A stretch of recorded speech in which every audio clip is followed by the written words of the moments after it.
Madhurag gold and diamonds, Madhurag building, Kannur road, Chakkarakkal. ശ്വാസകോശാറകൾ നീക്കം ചെയ്യാതെ ശ്വാസനാളിയിലെ ക്യാൻസർ ശസ്ത്രക്രിയ കണ്ണൂർ ആസ്റ്റർ മിംസിൽ വിജയകരമായി പൂർത്തീകരിച്ചു.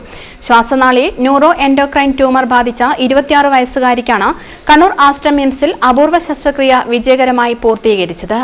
വലത് ശ്വാസകോശത്തിന്റെ മധ്യ അറയിലെ ശ്വാസനാളിയിലാണ് ട്യൂമർ ബാധിച്ചത്. സാധാരണഗതിയിൽ ഇത്തരം ശസ്ത്രക്രിയ നിർവഹിക്കുമ്പോൾ ശ്വാസനാളിയിലെ രോഗബാധിതമായ ഭാഗത്തോടൊപ്പം തന്നെ രോഗം ബാധിച്ചിരിക്കുന്ന ഭാഗത്തെ ശ്വാസകോശത്തിന്റെ അറയെയും നീക്കം ചെയ്യേണ്ടി വരാറുണ്ട്. ശ്വാസനാളി മാത്രമായി നീക്കം ചെയ്യുക എന്നത് അതീവ ദുഷ്കരവും പ്രത്യേക വൈദഗ്ധ്യവും ആവശ്യമായ ശസ്ത്രക്രിയാ രീതിയാണ്.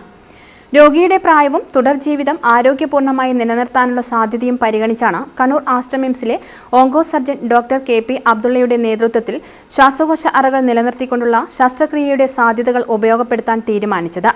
സർജിക്കൽ ഓങ്കോളജി വിഭാഗത്തിന് പുറമെ പൾമണോളജി വിഭാഗം ഡോക്ടർ അവിനാഷ് മുരുകൻ, അനസ്തേഷ്യ വിഭാഗം ഡോക്ടർ ലാവണ്യ, നഴ്സിംഗ് വിഭാഗം ഷെറിൻ, രമ്യ, ജോസ്ന തുടങ്ങിയവർ ശസ്ത്രക്രിയയ്ക്ക് നേതൃത്വം നൽകി.